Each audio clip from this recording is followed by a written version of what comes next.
por países que no tienen ni el más mínimo respeto ni la más mínima humanidad.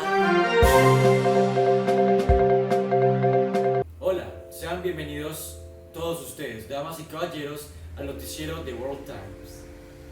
El día de hoy vamos a mostrar las noticias más relevantes para todos ustedes televidentes. Vamos a iniciar con el primer reportero. Vamos con él.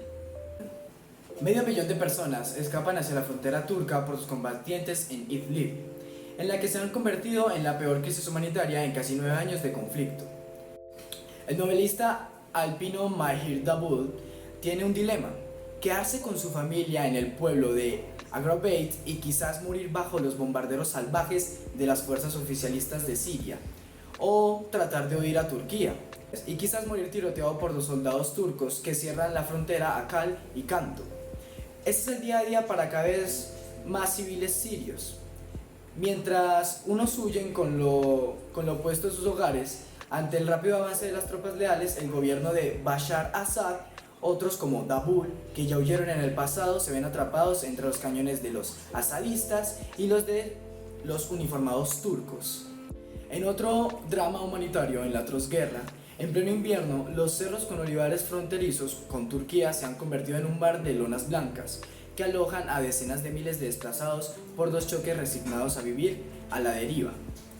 Yo soy uno de los afortunados que vive bajo un techo propio, pero hay muchísimas más familias obligadas a permanecer en tiendas de campaña, a dormir en escuelas o simplemente permanecer en la calle, explica Dabul en elmundo.ex.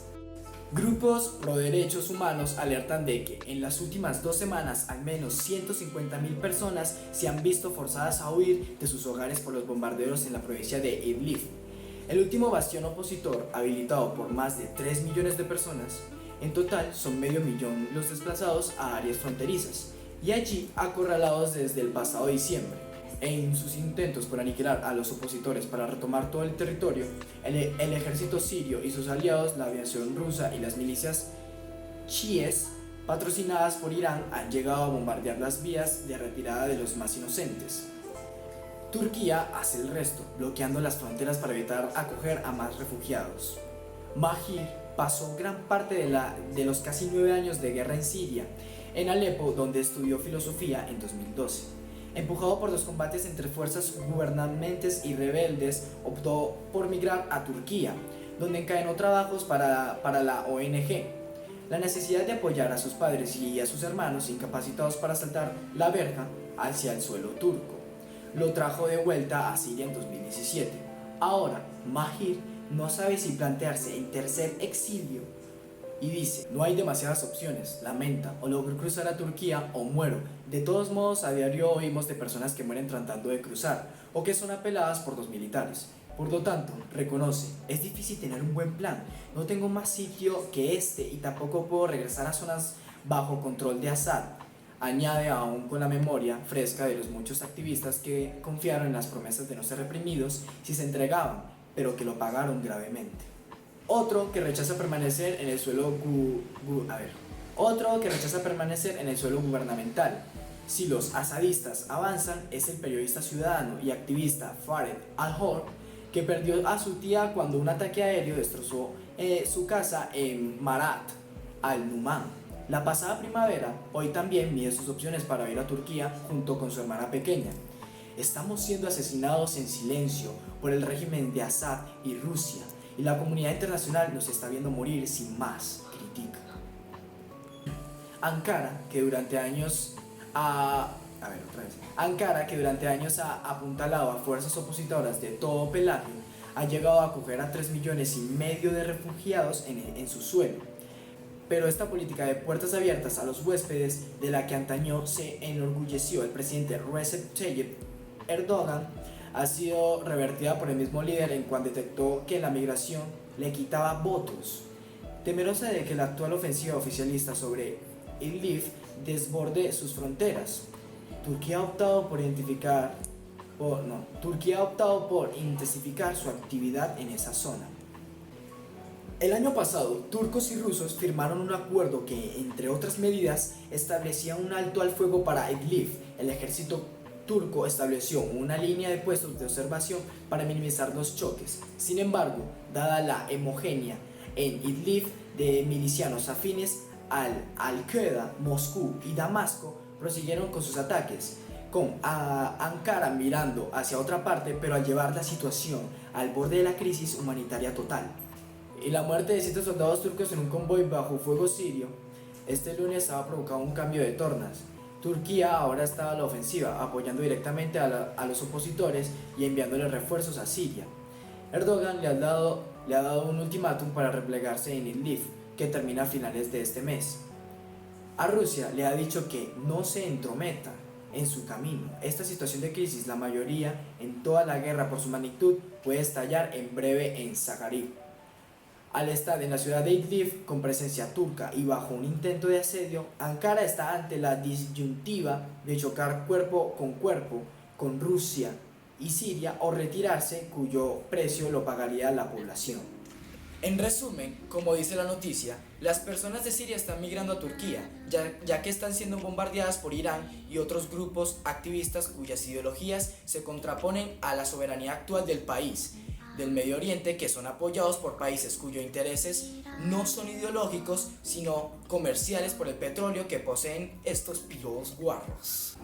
El contexto histórico de mi noticia sería: todo empezó en el 2015, donde el pueblo sirio en su mayoría es seguidor del Islam, pero bajo diferentes denominaciones. La mayoría son suníes, o sea, musulmanes seguidores del suegro de Mahoma, lo que enoja aún más a la mayoría. Aquí es donde empezó la guerra civil de Siria, que ha provocado que cientos de miles de personas salieran de la zona, buscando asilo en otros países y ocasionando la crisis de refugiados en Europa. Assad cuenta con el apoyo de Rusia y China, mientras que los rebeldes son apoyados por Francia y Estados Unidos, a través de sus países aliados, Qatar y Arabia Saudí. Para complicar más las cosas, y aquí lo importante, los rebeldes no son todos iguales, los hay de varias intenciones. Entre ellos se encuentran los radicales del Al-Nusra y el Estado Islámico en Siria e Irak, conocido como ISIS. Ellos quieren también un Estado árabe unificado, en su caso un califato, pero bajo extrema regulación religiosa que, entre otros, destruye monumentos y templos que no le parecen adecuados. Expulsa y asesina cruelmente a todos los que no crean en lo mismo que ellos. Estos fueron los responsables del derribo del avión ruso y los ataques a París, que dejaron 130 muertos. Estos se financian por la venta de petróleo, la extorsión y los impuestos que cobra a la población, y todo gracias a que tiene aliados en Arabia Saudí, Kuwait y Qatar, a quienes les interesa es que no prosperen ningún intento democrático como el que sucedió en Túnez. Los actores e ideologías de mi reportaje son los siguientes: Bashar al-Assad, que es del basismo. El basismo es una ideología nacionalista árabe, socialista panárabe, que promueve el desarrollo y creación de una nación árabe. También está Erdogan, que es del Partido de la Justicia y el Desarrollo. Mahir Dabul, que tiene la ideología indefinida. Turquía, que es parte también del Partido de la Justicia. Civiles sirios, que tienen la ideología indefinida. El ejército sirio también tiene la ideología indefinida. Irán, que su ideología es República Islámica. También está Rusia, que su ideología sería los socialistas comunistas del partido dominante. Los escenarios de mi noticia serían Siria y Marat. Crítica sobre mi noticia. Siria es un país cimentado en la violencia y maltratado por las malinterpretaciones de ideologías religiosas, cuyos supuestos representantes son en realidad fanáticos que no solo se ensucian a sí mismos y a su organización, sino que también ponen en juego la malinterpretación de Dios, y creyendo que solo hay una religión absoluta, y si opinas algo distinto, te voleo el bolillo. Aquí hay dos caras de la moneda: las peleas internas de dicha soberanía por competir y demostrar que no son la mejor ideología, y del otro lado están países como Estados Unidos, Reino Unido y Rusia, que a pesar de ser los países más sobresalientes económica e influyentemente, se están aprovechando del Medio Oriente y los tratan como marionetas para sacarles todo el petróleo posible, ya que estos países no la pueden producir. Y esos países, que son Turquía, Estados Unidos, Irán y Reino Unido, están cegados por las riquezas que se pueden exprimir de Siria, que no se dan cuenta de cuántas personas están matando y sus actos bélicos. Toman las vidas de Siria como si fuera un papel y simplemente las reciclas y ya no importan.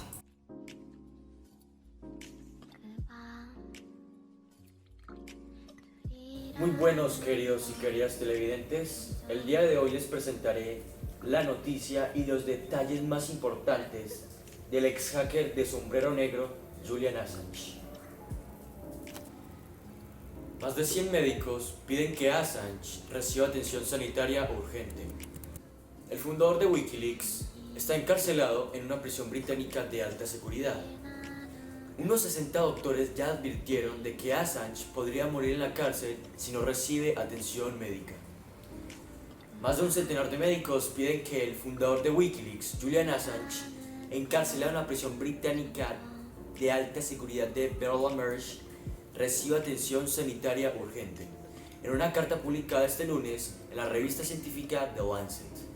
Encabezados por Stephen Frost y Lisa Johnson, los signatarios procedentes de 18 países urgen a los gobiernos del Reino Unido y Australia a acabar con la tortura que supone no atender médicamente al informático, cuya salud se está deteriorando.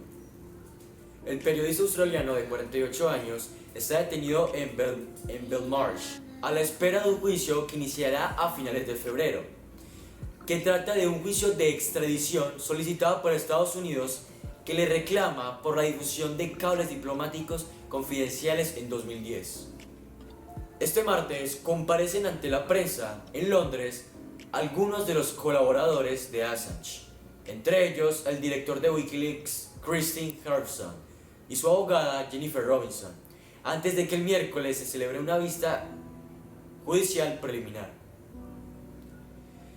Aunque del otro lado de la mesa, los firmantes de la misiva, muchos de los cuales ya suscribieron otra similar el pasado mes de noviembre, condenan la negación de atención sanitaria adecuada al periodista y subrayan de que no debe permitirse que la política interfiera con el derecho a la salud y la práctica de la medicina. Estos profesionales, miembros del grupo de Doctores por Assange, instan a otros colegas a sumarse a su iniciativa y afirman que la politización de los principios fundacionales de la medicina es una grave preocupación y tendrán consecuencias más allá del caso del australiano. El abuso a través de una negligencia médica políticamente motivada sienta un grave precedente de que la profesión médica pueda ser manipulada como una herramienta política, escriben en The Lancet. Los signatarios avisan de que si Assange muere en prisión como Meltzer, habrá sido, en efecto, torturado hasta la muerte. La profesión médica no puede permitirse permanecer en silencio. Ante esta situación de tortura, concluyen los médicos que señalan que no tienen conflicto de interés en este caso. Sin embargo, Julian Assange no solo tiene conflictos en Reino Unido o en Estados Unidos, también con el resto del mundo obviamente, en específico con países del primer mundo. La semana pasada, la Fiscalía sueca decidió cerrar la investigación preliminar por violación contra Assange.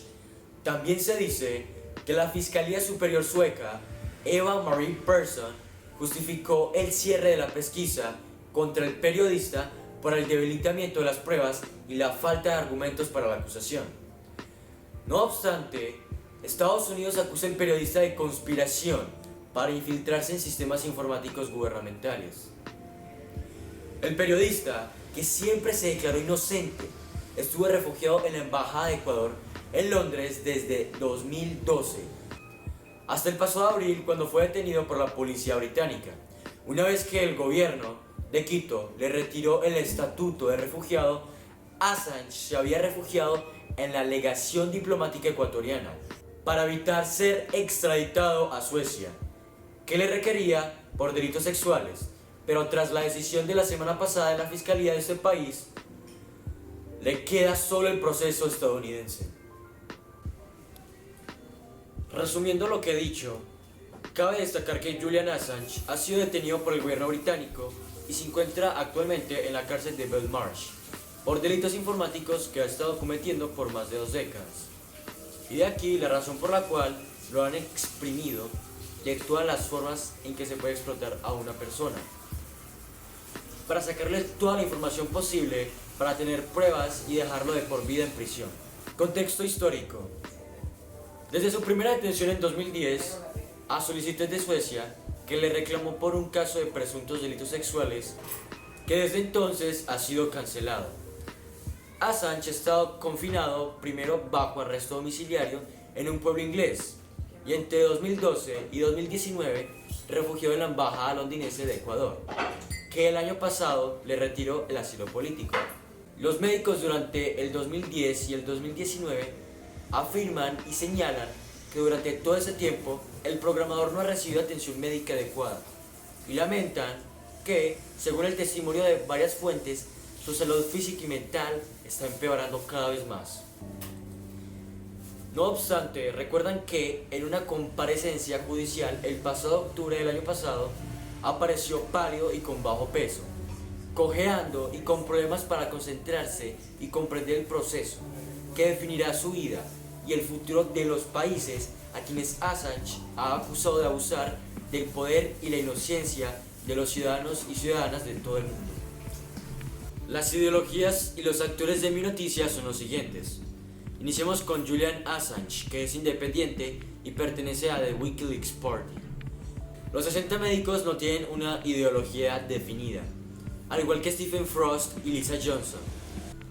Del otro lado tenemos al gobierno del Reino Unido, que es una monarquía constitucional parlamentaria unitaria. También tenemos a Australia, que es una monarquía institucional. Tenemos a Estados Unidos, que es un país capitalista, y tenemos a Christine Harpson y la abogada Jennifer Robinson, cuyas ideologías son indefinidas. También tenemos a los países del primer mundo, que inferimos que son capitalistas, y por último la Embajada de Ecuador, que es una república constitucional. El escenario de mi noticia queda al otro lado del mundo, en el Reino Unido, específicamente en la cárcel de Belmarsh, en donde se está llevando a cabo todo este proceso. La opinión crítica sobre la noticia.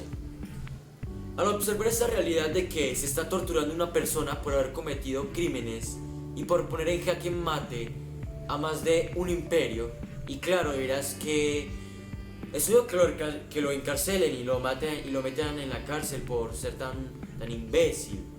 Pero si nos ponemos a mirar a la otra cara de la moneda, ¿cuáles fueron esos crímenes que cometió Julian Assange? Desde este punto de vista, es un puto héroe. No hay mejor calificativo que un puto héroe, ya que él era un ex hacker de la CIA y al ver tantos horrores y crímenes que cometían los distintos países y el abuso que se cometían nada más por intereses económicos y velar por sus imbéciles imperios del lado oscuro del capitalismo, Julian Assange y WikiLeaks han descubierto cosas que tocan la vena sensible de los principales países que dominan gran parte del mundo. Los hallazgos más grandes de esta organización son los siguientes. 5 de abril de 2019, un video militar clasificado es publicado por WikiLeaks. Este muestra un helicóptero Apache estadounidense que dispara, matando a 2 periodistas y un grupo de civiles iraquíes inocentes en 2007. Los militares afirmaron que la tripulación del helicóptero creía que los objetivos eran insurgentes armados no civiles. Eso es pura basura. También tenemos esta fecha que es muy importante, 22 de octubre de 2010. WikiLeaks publica cerca de 400.000 documentos militares clasificados de la guerra de Irak y proporciona una nueva imagen de cuántos civiles iraquíes han sido asesinados. El papel que Irán ha desempeñado en el apoyo a los militantes iraquíes y muchos relatos de abuso por parte del ejército y la policía iraquí. Y tenemos el último hecho, y ojo con este, 27 de julio de 2016. WikiLeaks divulga mensajes de voz hackeados al Comité Nacional Demócrata de Estados Unidos en los que muestran a donantes buscando favores de funcionarios. Los mensajes revelaron la influencia de algunos personajes en el Comité Nacional Demócrata para ayudar a Clinton a lograr la nominación cuando aún estaba Bernie Sanders en la contienda. Esta filtración provocó la renuncia de la presidenta del comité, D.B. Wasserman Schultz, y obviamente muchos más problemas que los grandes países no nos cuentan y nunca nos contarán. Así que a los ojos del Estado soberano, Julian Assange es un criminal que debe morir. Pero por parte del pueblo, de los ciudadanos y las ciudadanas que han sido vulnerados y vulneradas por países que no tienen ni el más mínimo respeto ni la más mínima humanidad, para hacerse cargo de sus propios errores. Así que los verdaderos criminales, las verdaderas basuras, son los falsos idiotas capitalistas.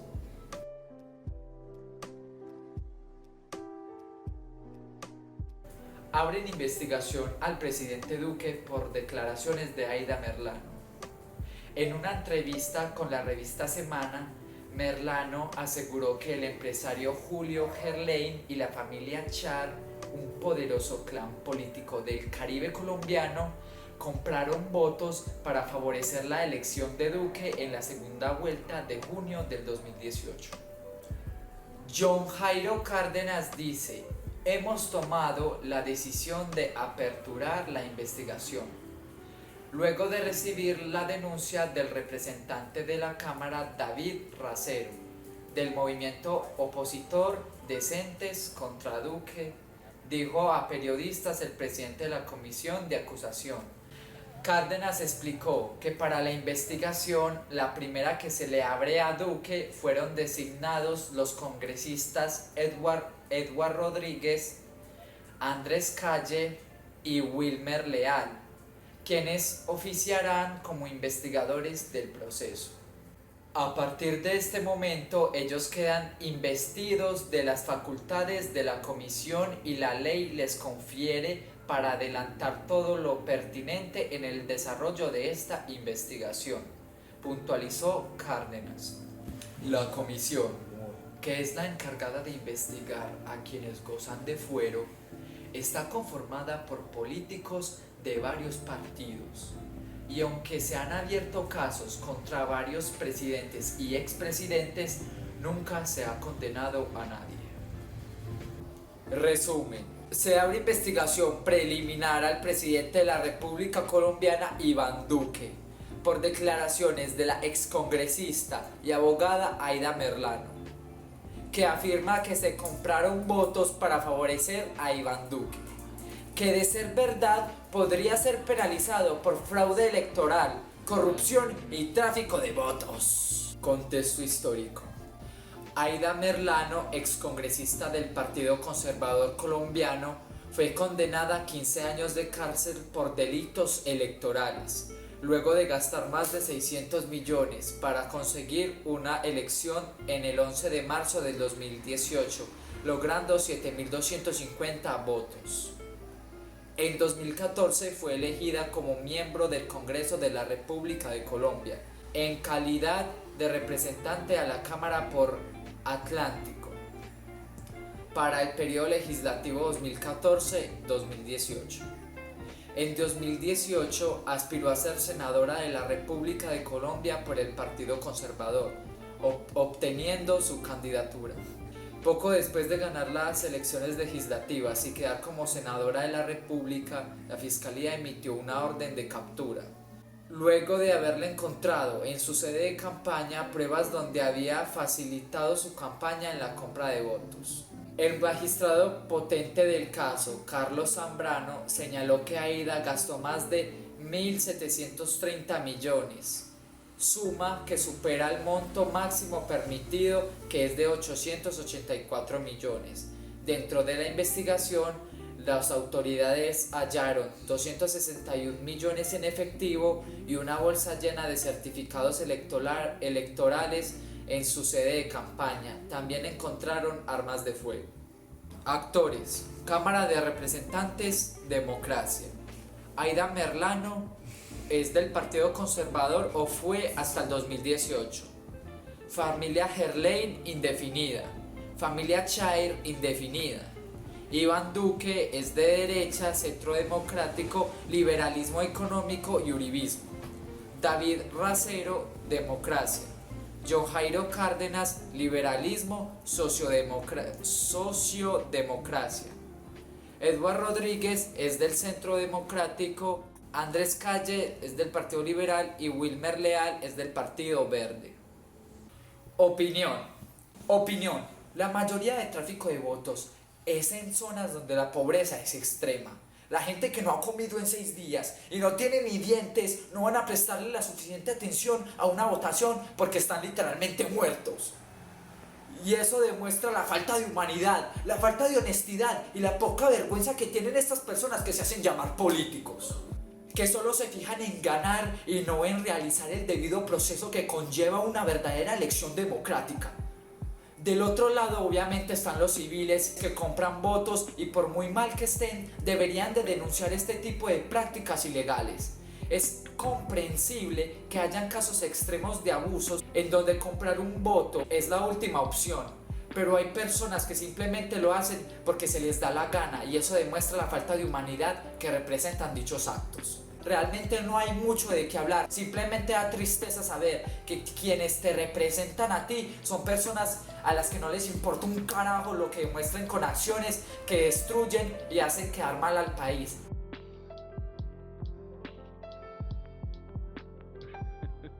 La ONU pidió una profunda transformación del SMAT. La Oficina de la Alta Comisionada para los Derechos Humanos de las Naciones Unidas pidió al Estado colombiano iniciar investigaciones exhaustivas, efectivas e independientes en relación con los casos de presunto uso excesivo de la fuerza por parte del SMAT durante las recientes protestas sociales. Asimismo, ACNUDH instó al Estado a iniciar una profunda transformación del SMAT, incluyendo una revisión de sus protocolos sobre el uso de la fuerza y de las armas y municiones menos letales para plan con las normas y estándares internacionales. Entre sus preocupaciones por el manejo que ha dado el Estado a la protesta social, esta oficina recomendó al Estado a restringir en la mayor medida posible y de acuerdo con las normas y estándares internacionales el uso del ejército en situaciones relacionadas con la seguridad ciudadana, incluida la protesta social. Asimismo, y de acuerdo con la necesidad de fortalecer la capacidad institucional de la policía, recomienda transferir la supervisión de la policía al Ministerio del Interior. Frente al tema, en diciembre del año pasado, el presidente Iván Duque salió en defensa del SMAT. Es que los policías de Colombia no se levantan nada distinto que proteger a los colombianos. Protegerles la vida, la honra, los bienes, los derechos, la libertad. A eso se levantan, son personas de carne y hueso, personas llenas de motivación, personas que dejaron de lado el camino de las vanidades para escoger el servicio a la comunidad, dijo el jefe del Estado. Respecto a los protocolos que rigen el funcionamiento de Escuadrón, el Mindefensa sostuvo que son serios, severos y completos. Además indicó que cuando un integrante del SMAT incurre en una conducta eventualmente violatoria de esas normas, le corresponde a las autoridades realizar las investigaciones correspondientes. Son muchos los cuestionamientos en los últimos meses han recibido el SMAT, especialmente tras la muerte de Dylan Cruz, quien falleció tras ser impactado por un proyectil lanzado por un miembro del SMAT. Este hecho causó gran indignación. Igualmente, sus conclusiones presentadas en la mañana de este miércoles, ACNUDH exhortó al Estado a seguir avanzando en la implementación simultánea e integral de todos los puntos del acuerdo de paz, especialmente con respecto a las disposiciones relativas, el enfoque étnico y de género, a la participación de las víctimas con el fin de garantizar su derecho a la verdad, justicia, reparación y garantías de no repetición. En otro apartado, pidió al Estado acelerar la implementación de la reforma rural integral contenida en el acuerdo de paz en coordinación con otros procesos e instrumentos de planificación, como el Plan de Reparación Colectiva y el Programa Nacional Integral de Sustitución de Cultivos de Uso Ilícito. Resumen de mi noticia. Mi noticia habla sobre que la ONU necesita transformar, la ONU pide transformar a las MAD porque están utilizando demasiada fuerza y también armas un poco letales para las personas que están supuestamente vandalizando, ¿cierto? Contexto histórico de mi noticia. La SMAT fue creada objetivamente para controlar los disturbios y restablecer el orden público para los habitantes. También para desalojar a las personas y mantener el control y el orden. La SMAT fue creada en 1999, el 24 de febrero, por el gobernante Andrés Pastrana. Y el 17 de julio de 2007, Álvaro Uribe aprobó esta reforma para que se siguiera manteniendo este orden. El lugar de la noticia se desarrolla en Colombia, específicamente también en Antioquia por la Universidad de Antioquia. Los personajes de la noticia: Iván Duque, que es del Centro Democrático, Uribismo y Centro Derecha. Carlos Holmes Trujillo, Centro Democrático, Uribismo, Centro Derecha. Policía Nacional, no tiene una ideología definida, pues su función es defender a los demás, a los habitantes de la ciudad. Las MAD tampoco tiene una ideología definida, pero ellas defienden los disturbios que hagan los vándalos. La Mindefensa tampoco tiene ideología. La ONU no tiene ideología, pero su ideología se basa en el multiculturalismo. Fiscalía General de la Nación no tiene tampoco ideología definida. Ahora vamos a empezar a hablar la parte más bonita de las MAD. Mentira, las MAD no tienen nada de bonito. Sinceramente empezamos a hablar desde el año pasado, el 21 de noviembre prácticamente, que fue las marchas pacíficas que hicimos en toda Colombia, que sinceramente demostró que las MAD no tiene control del poder de sí mismo. Ahí demostramos que ni siquiera vimos a los vándalos, pues ni siquiera vimos que detenía a los vándalos. Simplemente atacaba las manifestaciones pacíficas y acabó con una vida como es la de Dylan Cruz. Ya saben, él no estaba haciendo nada malo, simplemente estaba alejando una bomba de gas lacrimógeno a unas personas que estaban cerca de ella para evitar que les hiciera daño. Y llega el de las MAD a atacarlo en la cabeza. ¿Les parece algo normal? En la cabeza. Dicen siempre que es en los puntos donde no les haga daño, a veces hasta en el suelo. Pero claro, el uso del poder hizo que ellos técnicamente mataran al compañero mataran a este personaje. Tenemos otro caso en donde un grupo de manifestantes que estaba bloqueando una vía donde había un bus hizo que las MAD aprovechara esa situación y empezara a atacar a estas personas, lo que hizo que uno de los enfrentamientos de uno de los manes de las MAD que atacara terminó aporreando a una persona en el ojo izquierdo. El joven simplemente estaba marchando pacíficamente hasta que él estaba en la primera línea de defensa de las manifestaciones. Y esto no es uno de los casos en donde vemos que las MAD usa el poder de la fuerza para simplemente atacarnos a nosotros en manifestaciones pacíficas que no le hacen daño a nadie. Y hasta ahí vemos que los vándalos hacen algo y no pasa nada. Por ejemplo, en estas temporadas de 21 de noviembre que hizo que Colombia estuviera en estas manifestaciones, lo que pasó en Cali. Nadie hizo nada allá cuando todo el problema se hizo, que todo el mundo le tocaba quedarse en casa por toque de queda. Y así demostramos más que las MAD solo atacaban a manifestaciones pacíficas. No estamos intentando decir nada malo de las MAD, solo queremos que hagamos una charla más pacífica entre personas que sí sepan liderar a las MAD y demostrarnos que este trabajo se puede hacer para que las condiciones se vuelvan más básicas, utilicen armas menos letales y tengamos mejores soluciones para tener un mejor país y una mejor marcha. Porque aparte de todo esto, literalmente las marchas son para que nosotros podamos hacer nuestras necesidades básicas, podamos estudiar tranquilos, podamos ser personas felices, ¿cierto? Lo cual no va a ser así posible gracias a las MAD. Es más, hasta pueden creerlo, estaba intentando buscar cosas buenas de las MAD en Google y ¿saben qué encontré? Nada. Así que por favor, apoyen a la paz y no a la guerra. Pero mandémonos a respetar. Hasta luego.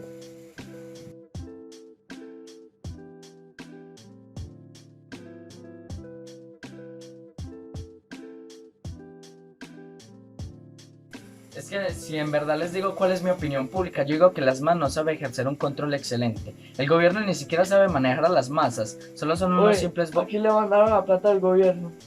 El gobierno es algo excelente. Yo digo que la verdad, para manejar las masas son los perfectos y tener un derecho autónomo para nosotros.